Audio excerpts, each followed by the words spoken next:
How are y'all doing today? Kobe, we're so excited for We're today's fine. event to have Daniel on here, and we're really gonna ready to get started. But remember, last January we had a workshop on what do you do after college, and CEO Hunter Follett tells us he Googles every applicant, so our digital presence is critically important. Last September, Daniel shared with us strategies to prepare to land a job right out of college by creating an all-star LinkedIn profile.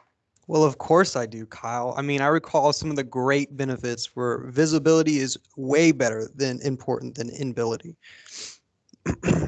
Yeah, absolutely. So our digital profile and Handshake and LinkedIn are more important than your resume even. Yeah, than your resume. So who is searching on you?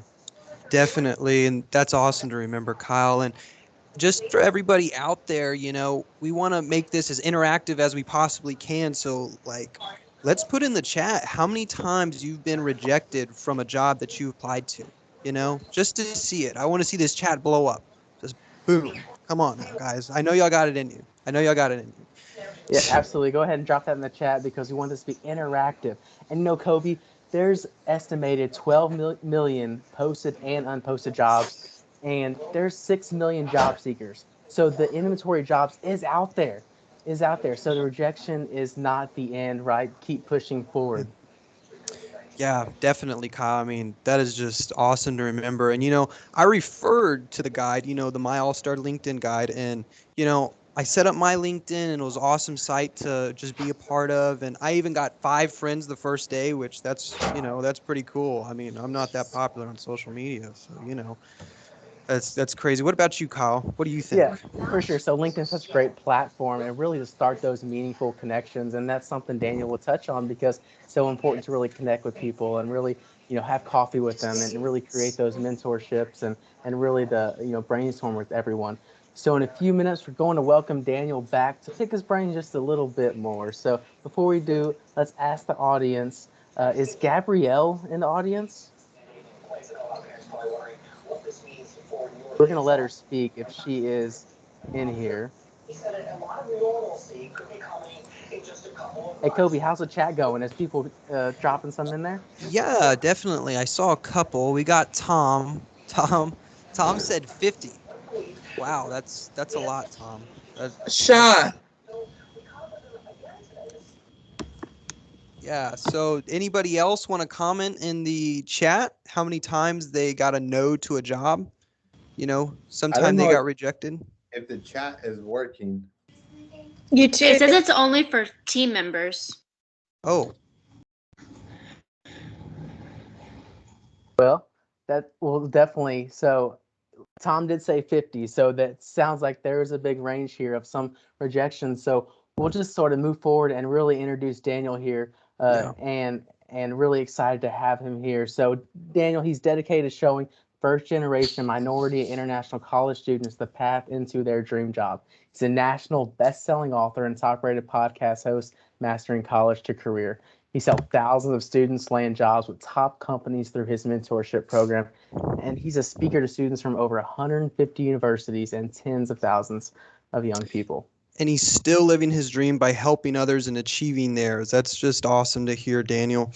And, whether seeking an internship or preparing to graduate, or as an early professional in your career looking to advance or switch careers. It's just awesome to hear, Daniel. That's awesome. I'm so excited for today. So who's ready for their breakthrough? Kobe, I know I'm jacked, man. Are you ready? I'm ready. Are you sure you're ready? Because Let's do it, I think Daniel. Come on.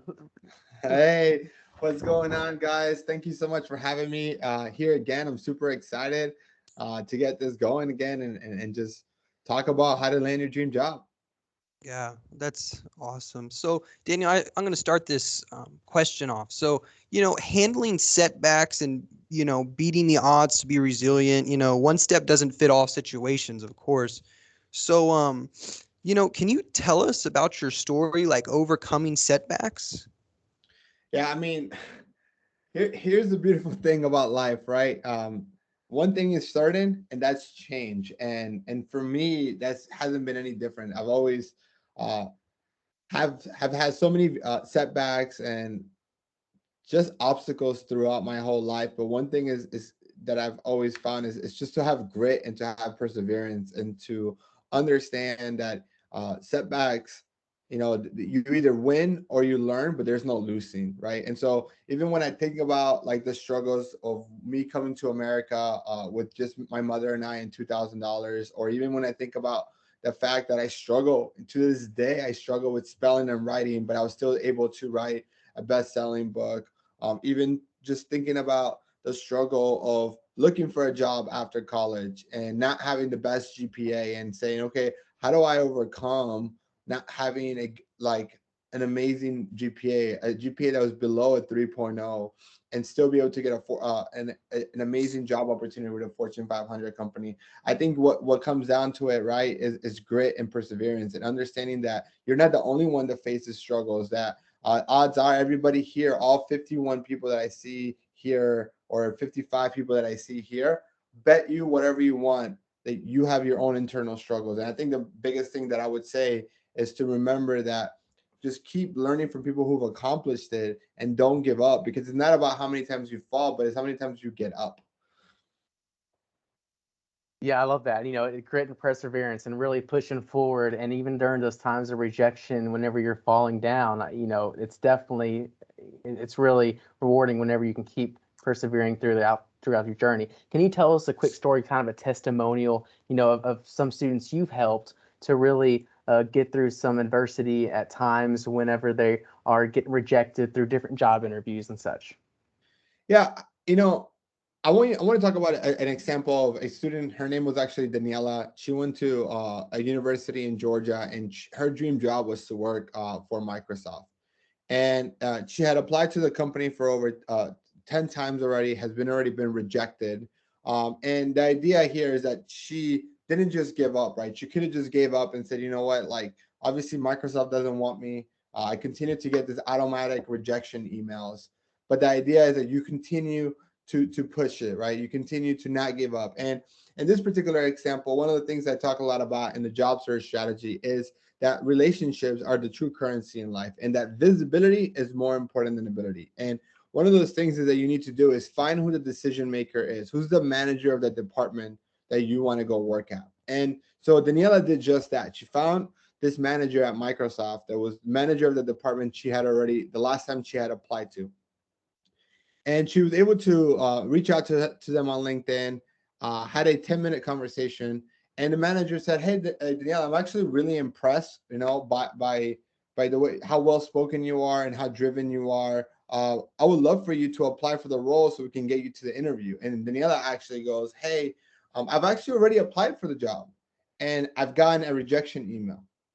So the manager goes to the system and finds out that the reason why she got rejected was because she didn't have the 3 years of experience that Microsoft was looking for. So in this scenario, the computer system or the applicant tracking system that goes through the resume is realized that Daniela didn't have 3 years of computer science experience. She only had a year and a half, which were her internships, right?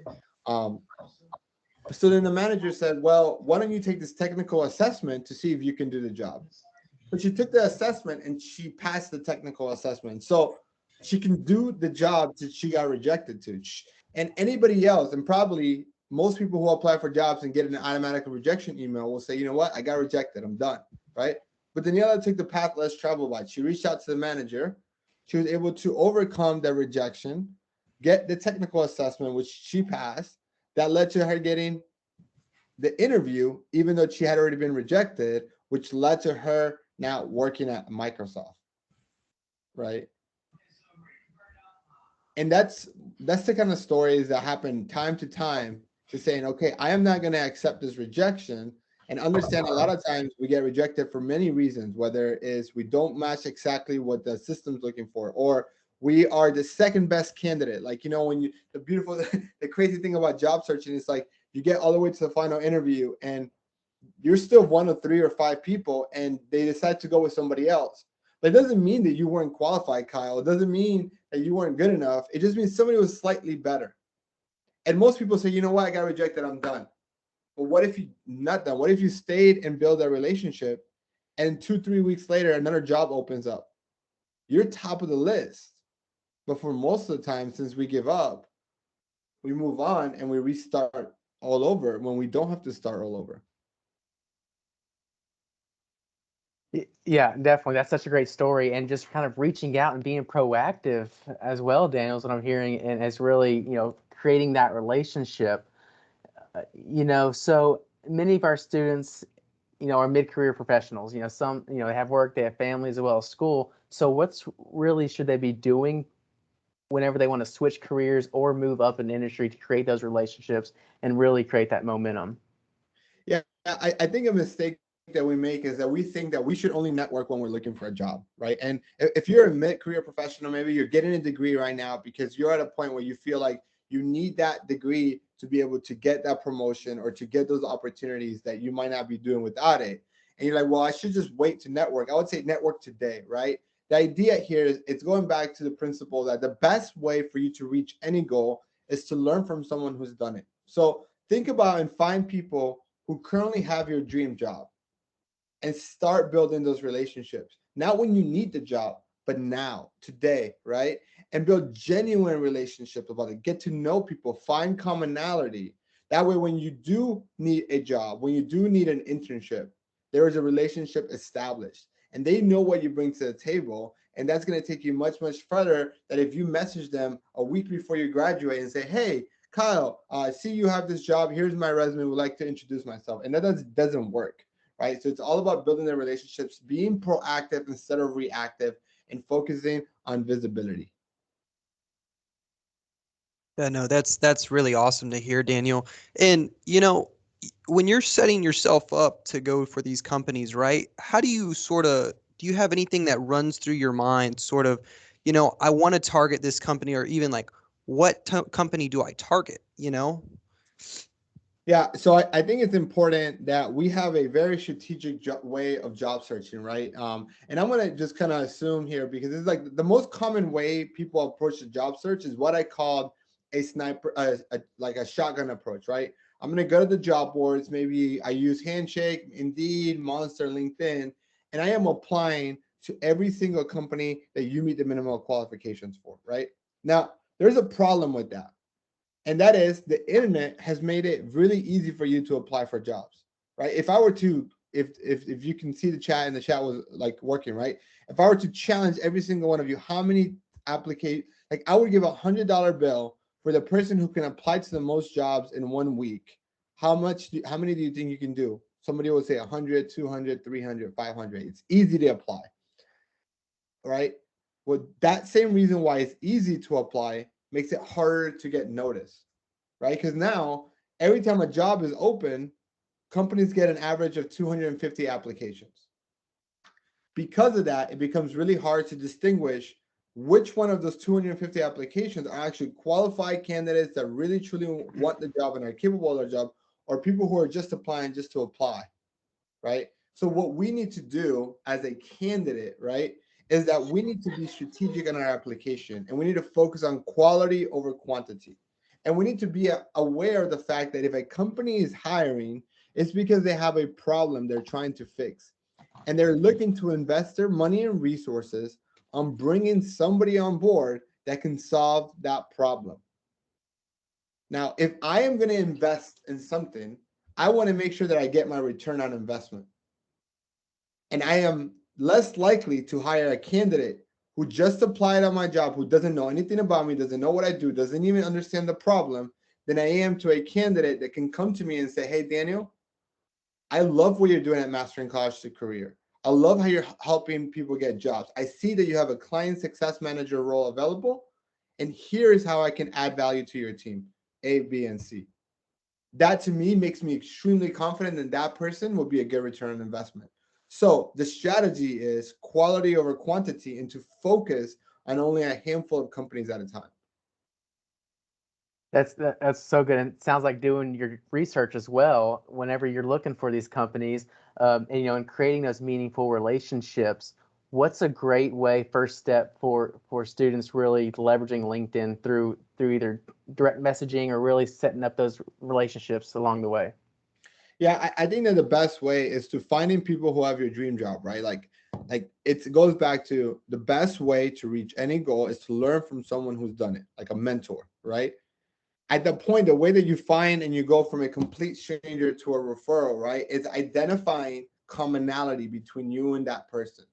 The more you have in common with that stranger, the more likely they are to reply, the more likely they are to for you to be able to build a relationship with them, because that bond, whether you attended the same university, whether you are from the same hometown, whether you like the same sports team, whether you both play soccer, whether you're both in the same student organization, right? All these things up, whatever that is, that's what bonds you together. And that's how you start the conversation, right? Is by making that deposit with before you withdraw. Is by making the conversation all about you or them, not all about you, right? Because what most people do is like, hi, my name is Daniel. I'm a marketing student, right? It's all about like me. Make it about them. Find commonality and make it about them. I like that. So it definitely sounds like your LinkedIn profile should be showcasing your personality and really, because when those companies are looking for LinkedIn, looking at different profiles, really making that fit. Is that correct? Right. And I think that's where being yourself, right, and being authentically you on LinkedIn is going to help attract the right people that you want to connect with, and also discourage other companies or other hiring managers to want to connect with you, which is a good thing because it's filtering it out and ultimately helping you land in a better opportunity that matches what you're looking for. Yeah, that's awesome, Daniel. And not to stray too far away from LinkedIn, but h- how what are you looking for when you're trying to find a mentor? Can you find a mentor on LinkedIn, or is it just anybody walking around one day, or do you have a checklist that goes through your head or anything like that? Yeah, so like I want to talk about like this rule of nine, right? And it's, to me, I think about getting at least three mentors, right? And what I look for in those three mentors is finding three people who've accomplished a goal that I want to accomplish, right? That is the easiest path to accomplishing any goal. Why? They've done it. There's no need to reinvent the wheel, right? There's no need to try to figure out what skills, what technical skills, what software, what certifications, what do I need to do to be the ideal candidate for the dream job that I want, right? So that's so it's not about going to anybody and saying, "Hey, random stranger, can you mentor me?" But it's people who've accomplished the goal you've already like that you're trying to accomplish. So that's three people. I also think that it's important to find three people who are in the same journey as you, people who are also passionate about being an HR generalist, or also passionate about becoming a data analyst, or are very passionate about becoming an accountant at a big four firm. Whatever that dream job is, find three people, classmates, right, that are also in the same journey that you can learn from each other. Now, I also believe of the rule of of giving back, right? Like if you're expecting someone to give their time to you, then you should give your time back, which means you should find three people to mentor yourself on a goal that you've already accomplished. Now, before you come and say, "Well, Daniel, I haven't really accomplished much." Well, you're in college. How many high school students want to go to college, right? Or how many people who didn't get their degree originally are thinking about, they don't even know where to start. So get three people who've accomplished the goal you want to accomplish, learn from them. Get three people who are in the same journey as you, who want to accomplish the same goal as you, and then find three people to give back to. Now, if we all did that, then the world would be a much better place. Yeah, I totally agree. And it'll definitely create that web of connections, and Yep. people will just start really collaborating and really helping each other along the way, holding each other accountable on everything. So that's really powerful. And like you mentioned, creating those meaningful relationships. Absolutely. So Daniel, talking about really kind of the interview process. So once someone really gets that first interview, there's some really questions that personally I even feel like when they ask, "Do you have any questions for us?"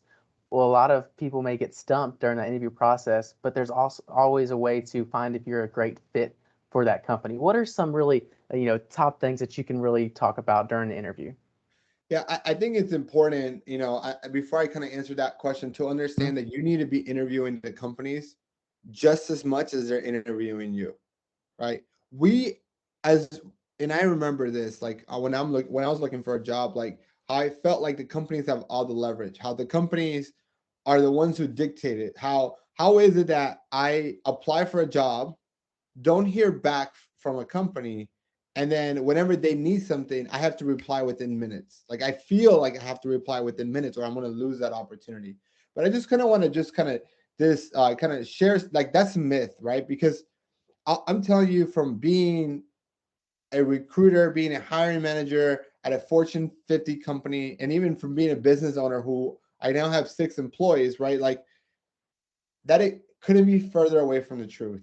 You as a candidate actually have more leverage than you think.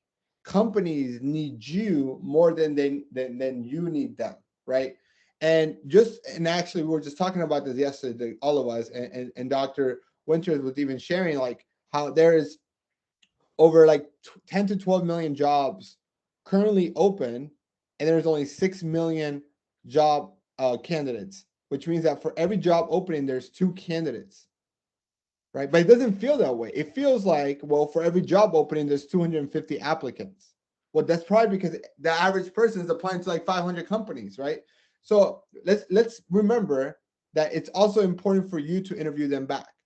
And so when you are going through this interview process, you need to ask questions, right? You need to make sure that you are asking about things that are important to you, whether that is growth potential, whether that's work from home, whether that's benefits, whether that's compensation, whether that's mentoring, whether that's experience, whatever is important to you, you got to make sure you're asking about it. Now, rule of thumb is that minimum, you should ask 3 to 4 questions when you're ending the interview, right? So a typical interview would be like small talk. The interviewer sets the agenda. They interview you, and they'll say, "Do you have any questions for me?" That's when you interview them, and then you guys walk away from the interview. So it's important that you ask questions about the department. What is the goals of the department? Ask questions about the person that's interviewing you. And here's the ninja trick of the day, right? Um, this is the question I want you to ask at every interview moving forward. And this is the last question. And this is a magical question. So better write it down if you're taking notes. Is there any particular reason why you think I might not be a good fit for this role? I'm going to repeat it one more time. Is there any particular reason why you think I might not be a good fit for this role? And here's why this question is so important, because it gets you feedback, right? How many of you probably gone to an interview, felt really good about it, to only get an email back a week later that, sorry, we've decided to move on with another candidate, and you have no idea why? Well, when you ask this question, you're able to get feedback. You're able to understand, hey, Daniel, hey, I think you're very driven, motivated, but I think you lack X, Y, and Z. Or I think you lack some leadership. We're looking for someone who has a little bit more leadership experience. And if there is an objection, you have one chance to overcome it, right? Hey, I understand why you might feel that way. Maybe I forgot to mention that I was actually the captain of my sports team growing up, and I built a lot of leadership experiences and managing all type of personalities, and on and on and on, right? What if they say, hey, you know what, Daniel? I think there's no reason why not. I think you're a great fit. You'll be hearing from us soon. If you got positive feedback right away, let them know. Okay, what are the next steps? What are the next steps? Like, I am so glad that you think I'll be a good fit. What are the next steps? And so and you're walking away with the interview knowing exactly where you are, because even worst case scenario, they tell you you're not a good fit. Now you're not waiting a couple of days or a couple of weeks to hear back. You can actually go and be proactive and continue your job search process. That's powerful right there, for sure. Definitely ask for that feedback before you leave. Uh, sort of with rejection, and really, kind of clearing the waters after that, before that interview's over, and understanding, like you said, and then being proactive and keeping moving forward. Um, what's some, other ways as far as, building relationships through LinkedIn on whenever you are job searching and having interviews, should you connect with the people who are in that interview table, if you will? Yeah. So in terms of like who is the ideal person to connect with and build these relationships with, right? Let's talk about common myth, and then let's talk about like the right way of doing it, right? Most of the time we assume that we should be connecting with recruiters, that recruiters are the ones who will recruit me to go work for the company. And I kind of just want to take a second to kind of explain, generally speaking, how companies hire, right? And it's not the recruiter. It actually starts and ends with the hiring manager. And the hiring manager is just the manager of the department, the person who would be your boss once you do get the job, right? So if I'm the hiring manager and I have a need, whether because there's a headcount in my department or because someone is leaving, they're getting promoted or they're making a lateral move or they've quit for whatever the reason is, I'm the one who sets things in motion to then work with HR to get a recruiter assigned to my role to get that role to be open and to be posted online to get applicants. So it starts with the hiring manager and it ends with the hiring manager. So what does that mean to you as a job seeker? Go to the hiring manager, right? Because odds are you have more in common with them than you have with the recruiter, unless your dream job is to be a recruiter. And so in terms of prioritizing who you should be connecting with, I would tell you the best person to connect with is the department manager, the person who is the hiring manager, who would be your boss. The second person or second best people to connect with are the people who currently do the job that you're applying for. If you're going for a data analyst, the data analyst, right? The third person is the recruiter. Now, let's say the data analyst as an example. If you're a data analyst and you went to school for business analytics or data analyst or economics, right? Or data science, right?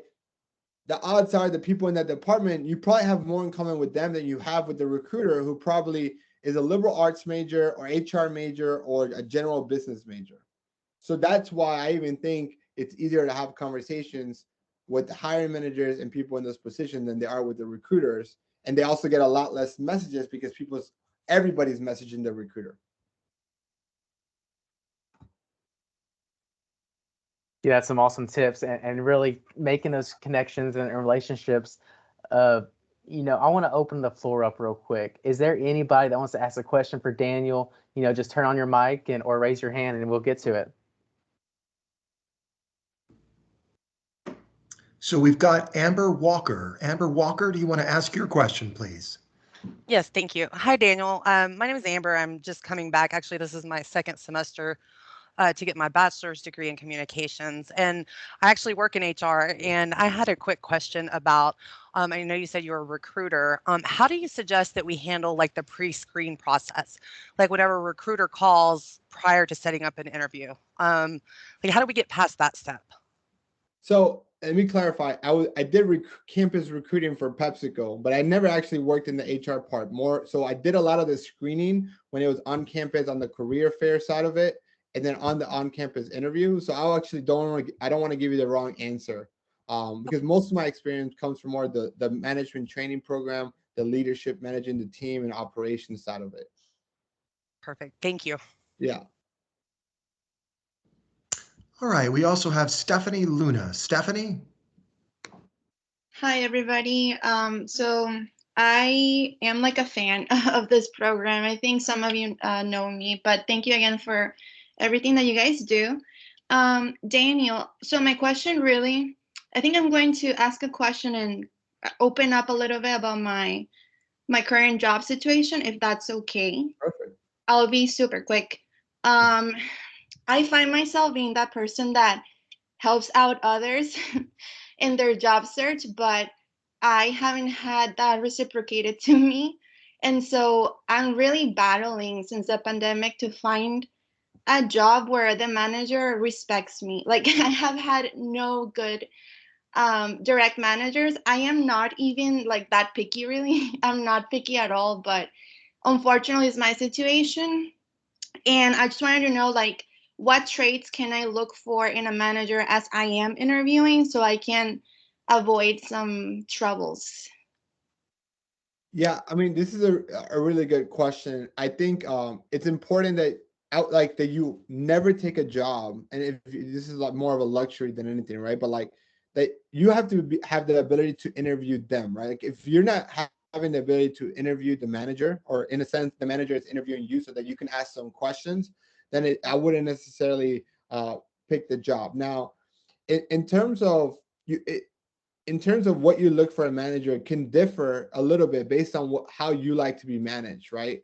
Do you like to be told exactly, like, do you like to be told step by step what to do, or do you like to have the freedom to do it, right? I also think like you can also avoid some of this if you find companies who have good leadership training development programs that are good, like are known for good management. So I would tell you that my experience at PepsiCo was great, right?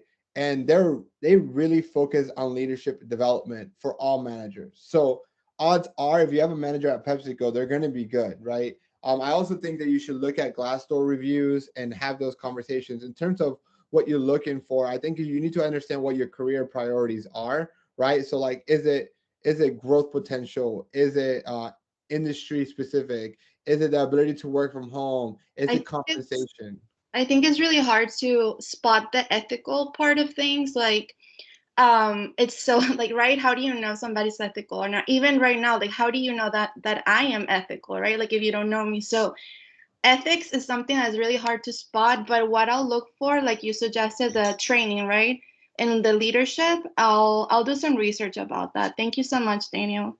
Yeah, and Luna, I would just say your experience as a candidate through the interview process is a good taste of how it is as an employee. So, for example, if you get treated like a number through the whole interview process, there's a lot of automation going on, right? A very like everything seems like you're just a number.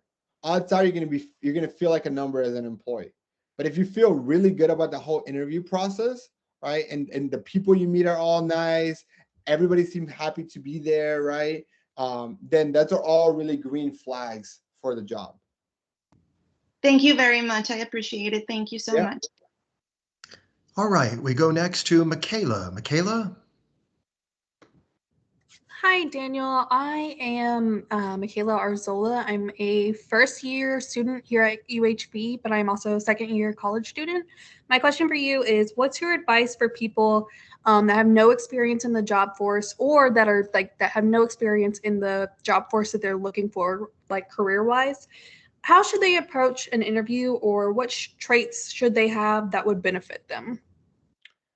Can I ask you what's your major, or what are what Yeah, kind of of course, job you're of going course. for? My major is criminal justice, and I don't have much experience in that actual field. Of course, starting off, it's very hard to jump into that right away.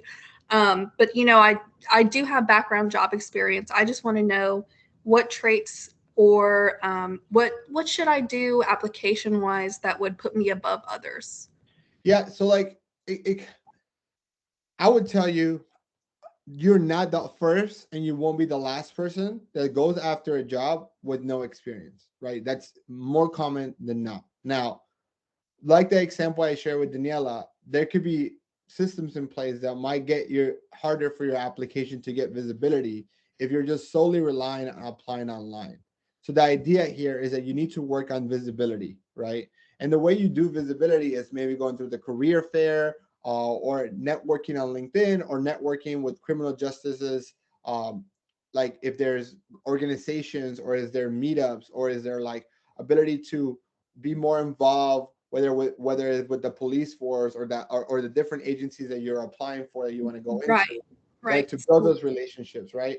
I would tell you, especially when you're going to more level entry roles, companies are looking for more of the potential than they are for like the experience, right? For level entry jobs itself. So it's about how you prove the potential, right? And some of those really great skills to have that are like the intangibles, right? Like the emotional intelligence, the work ethic, the fact that you are like the grit, right? Like those are all the intangible skills that are hard to put on a resume, but if you're able to get to the interview, you can communicate those values. People are willing to give you a shot. Like the reality, we're all born with zero experience. And so like if you're going for some of those starter jobs, there's no reason why they wouldn't be able to give you the shot, but you just have to make sure that you're in the room to be able to get the shot. And that, to me, I found that to be the most difficult part, right? And that's where networking plays a major role. Right. Okay. Thank you. Yeah. All right, we go now to Naz. Naz? Hi, Dr. Wagner. Thank you so much. I'm sorry I have cold, so if you don't understand my question, please let me know. I'll repeat it. During COVID-19, a lot of people lost their jobs, and we know that in education and in healthcare industries, these two industries, frontline workers, they somehow maintain their jobs, and job security is at a higher level in these two professions. So a lot of people who lost their jobs, they started studying to become teachers or healthcare workers, because we know that we won't lose jobs if we are working in these two industries. There may be many more other industries, but a lot of students are now studying to become teachers and stuff. So, for example, me, I have almost 25 years of experience of working in corporate sector, like in different roles. And now I'm planning to become a teacher, and I'm on my last semester. How should I prepare? Because I don't have any references of teaching, particularly in this profession, but I'm passionate about this. About teaching. I always wanted to be a teacher, but because of COVID, I got an opportunity to study and finish my education in education. So I need some guidelines. Yeah, I would tell you again, a couple of things. One is mentorship, right? Find other teachers, right? And there's other people in your similar situation who have pivoted into the education system that can tell you how they transition to it. That's one. Second thing is, I think that you can volunteer, right? I think that there's organizations where you can mentor young, like big brothers, big sisters, or different organizations where you can mentor youth after school programs where you can volunteer and you can start working with them and understand and building up those leadership skills within a classroom and how to lead a classroom, how to manage a classroom. I think like if you look at the job of a teacher, right? And we don't necessarily have the time to dissect this right now, but if you look at the job and say, okay, what are the most important skills? Like, is it managing the student classroom? Is it teaching the material, right? All those main tasks, and say, okay, how do I break those tasks and how do I gain individual experiences in those tasks? So managing a group of students, you could do that at a YMCA. You could do that at a place where students go after school, right? Where you're able to do that, maybe even if it's an hourly job or even a volunteer job. If it's the teaching the material, is there a way that you can do that as well through an internship or even, again, volunteering experience, right? So that's where I would challenge you to think outside the box to be able to find those experiences and, again, network and relationships. I think that a lot of schools, and I don't know exactly how it is in Texas, but in Florida, I can tell you that there's always needs for volunteers at schools, right? You're going to have to go through a background check, but you're going to have to go through the same background check when you are a teacher anyway. So might as well start going that. And if you're able to volunteer at schools, not only are you going to be able to gain experiences, but you're also going to be able to build relationships with the principals and the administration to that then give you a shot once you do it. Thank you so much, Daniel.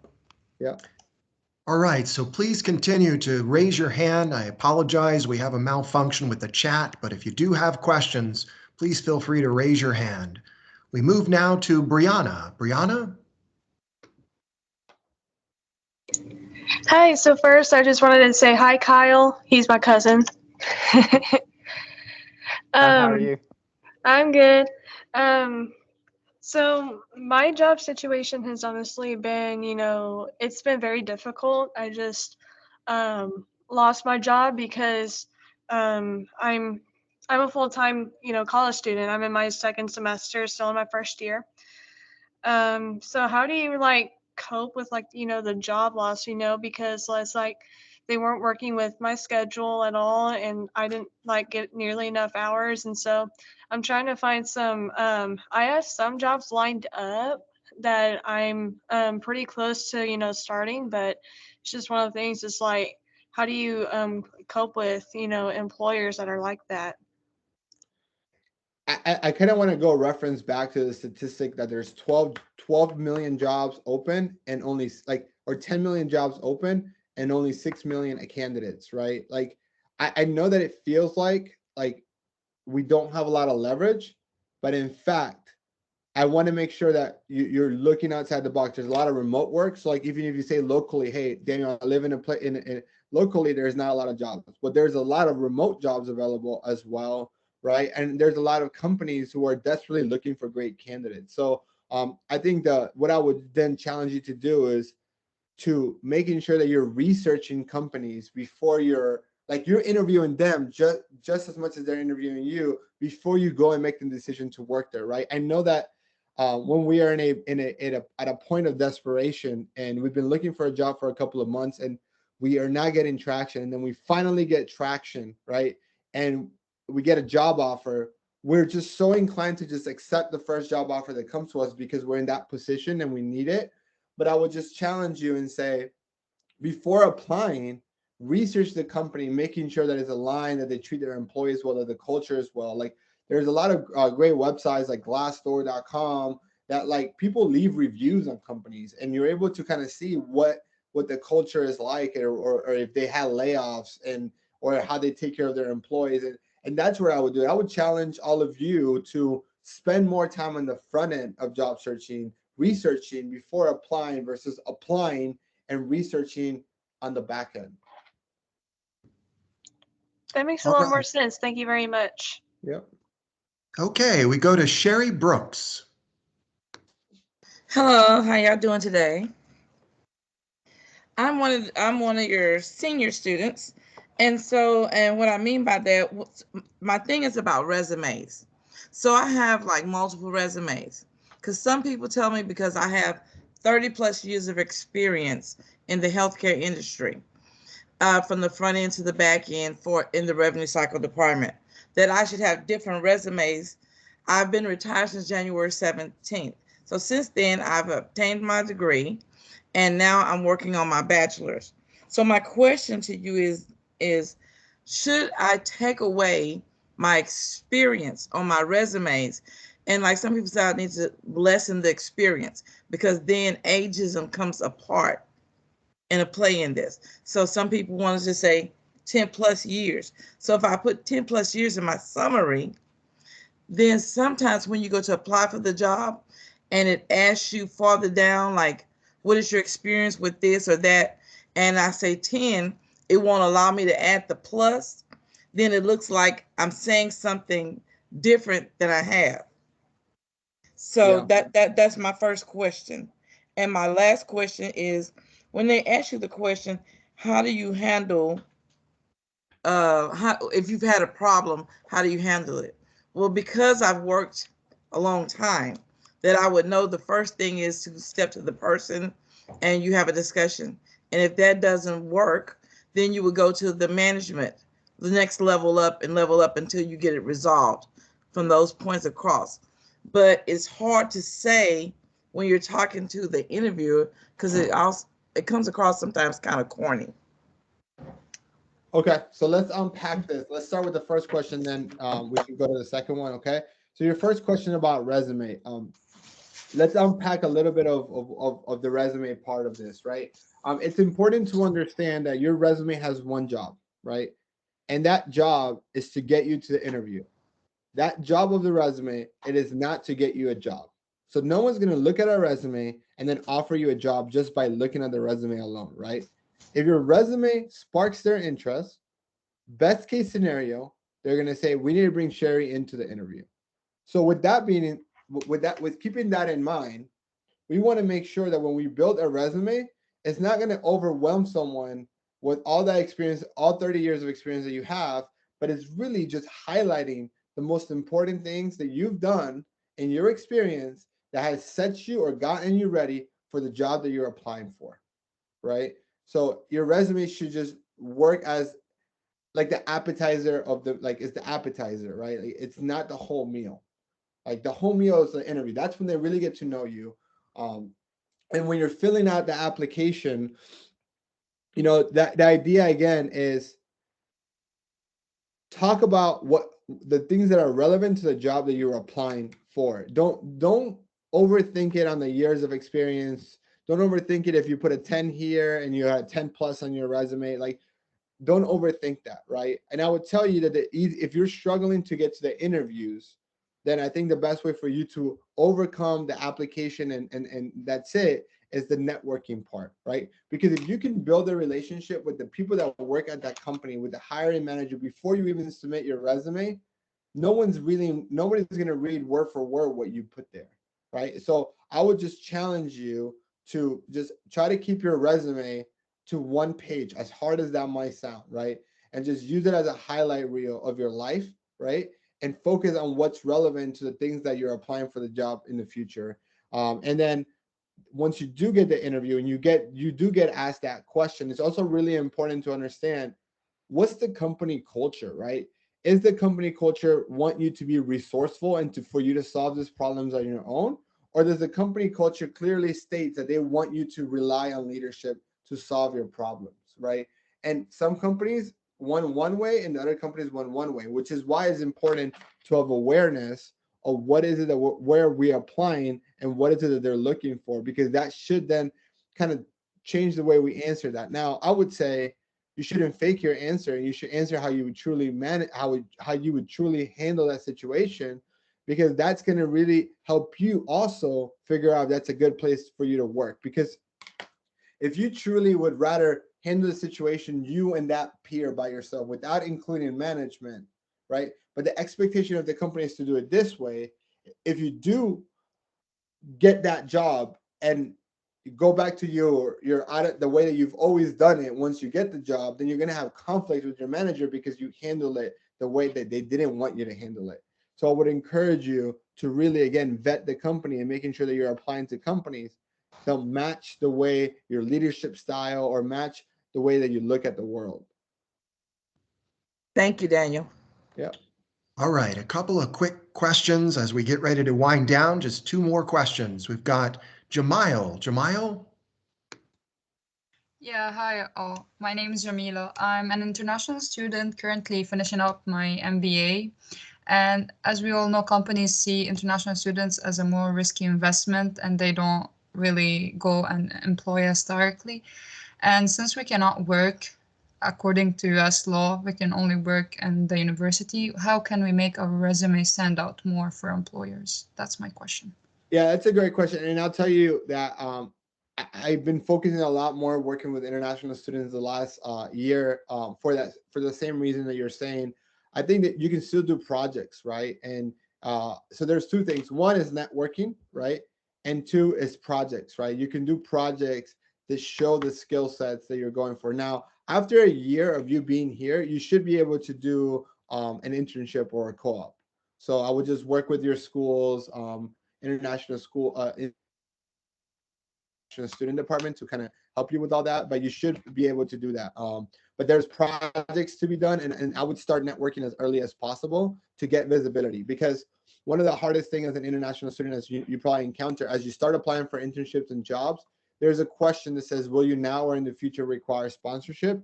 And that's a big filtering question. And so I would say rule of thumb is to start identifying companies that are willing to sponsor, and there's a lot of them. So 40% of companies in America do sponsor, especially all the big tech companies. And so that's where I would start, because they are willing to sponsor you right away and you don't have to go through an agency. Okay, one last question. How do you define networking for international students? Because for me, I go to the Katy campus, and just me going to the campus, take my classes and come back home. So I don't have a lot of opportunities to network. And how do you advise me to do this networking? Yeah, I would 100% utilize LinkedIn for this, right? And then going and identifying companies that are willing to sponsor you. So I'll give you an example. Amazon, Tesla, the Microsofts of the world, they all sponsor. So let's say that you wanted to do a role with them, and I would then find people, and I would even find ex-international students, people who were in their F1, who now have their H1B, who work for these companies, who know exactly how you feel today. You have that in common. They're going to want to help you and even refer you to the company. Thank you so much. Yeah. Jamila, if I can add, we also have the Business Student Association on campus, and we help the students to network and stuff like that. So you can reach out to me, or really anybody in the organization. We'll be happy to connect you. Okay, so, thank you. I'll send you an email after this. Sounds good. All right, that's what we like to see, making connections. Our last question comes from Christy Henry. Christy? Hi, kind of piggybacking off of some of the other people who want to get jobs that they may not have experience in, jobs where they've been paid. How do hiring managers look at, your extracurriculars? Like say, like for me, I want to be an ombudsman, but I don't have any experience in that yet. So I'm going to school to get my pre-law degree.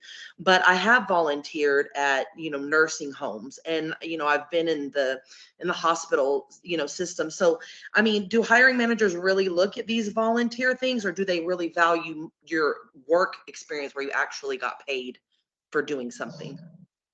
Yeah, that's tough because it really depends on the hiring manager and how that person perceives that experience. As now, there's things that we can do to make it easier for them to value that experience, and that's by clearly communicating the transferable skills that come along with those, right? Like, what are some of those transferable skills that you learn at a nursing home or in the healthcare system that translate to the job that you want, right? And the more you can communicate that in a quantifiable way, the easier it is for someone that just reading your resume or is interviewing you to see the value and count those experience as relevant work experience. So it's about really identifying the soft and technical skills that are required for the job that you're applying for, and how you can utilize your past experiences and say, here's how I translated to this.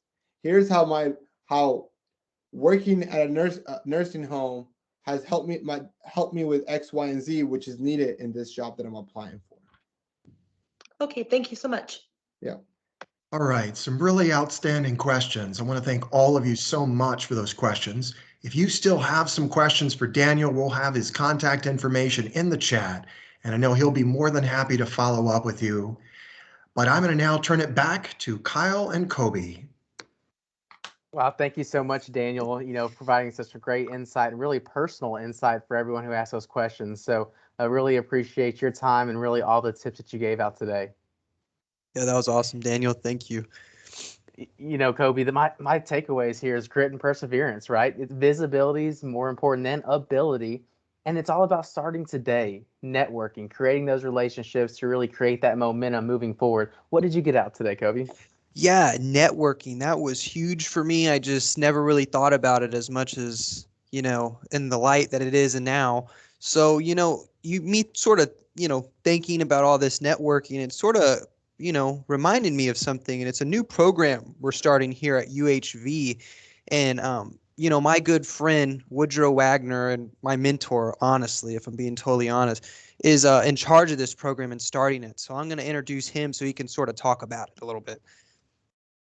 Well, thank you so much, Kobe. And we are very, very excited here at UHV that, as Kobe said, starting a new program that really talks about a lot of the things that we mentioned today. And it's an opportunity for you to match with a mentor. Now, there's several different facets of this. Certainly, there's the opportunity to match with mentors who are what we call peer mentors, people like Kobe, where he's somebody at UHV, he's a student who goes through some of the same things you're going to, and you can certainly sit down and talk with him about things. But we also want to provide the opportunity for you to meet with local community and business leaders, to sit down with them and get some mentorship from them. So this kind of came up already about whether you're in Katy, whether you're at the Victoria campus, how do you do that? Well, we're trying to make this process easier for you, right?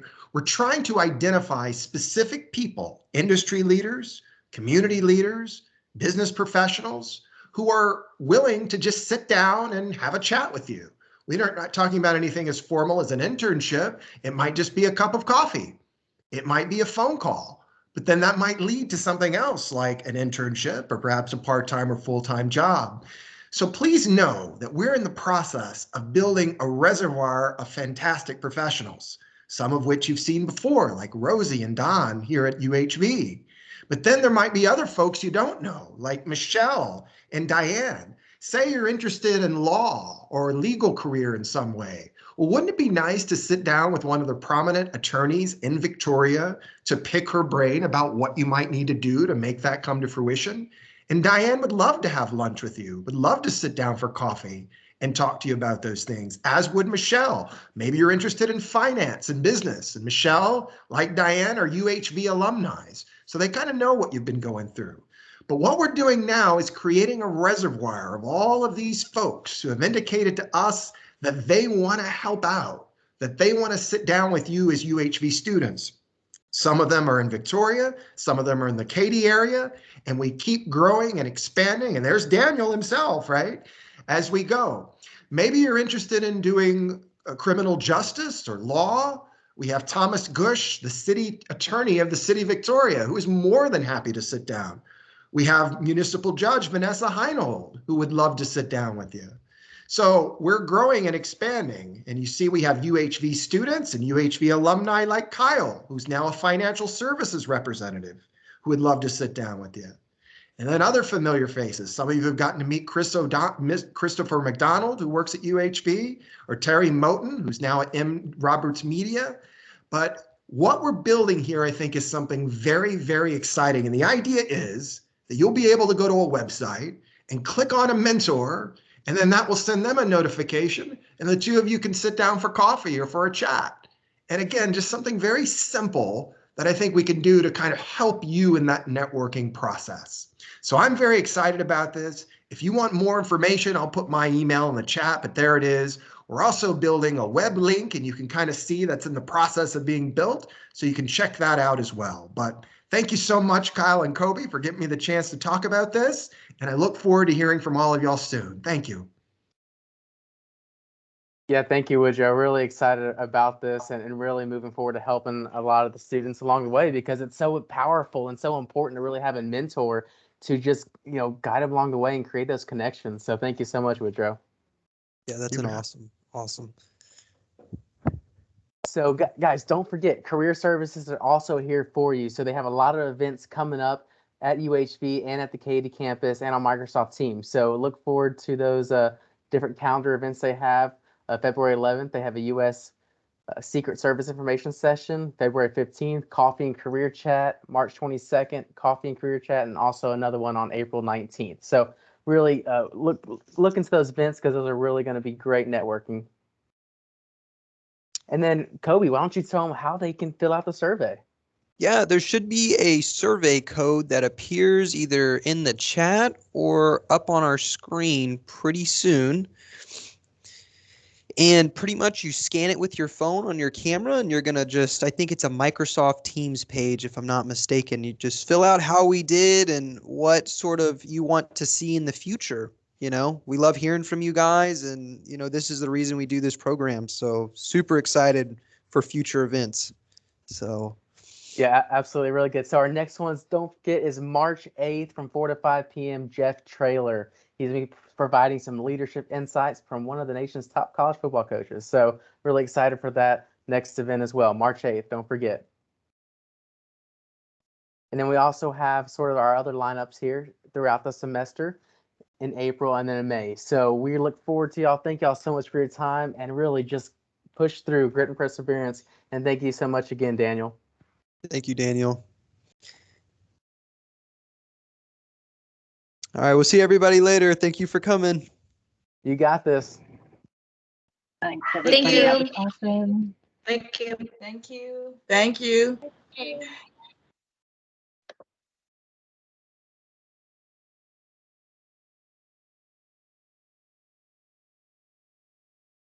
Thank you. Thank you, Kobe. So we will get the form in the email, the survey.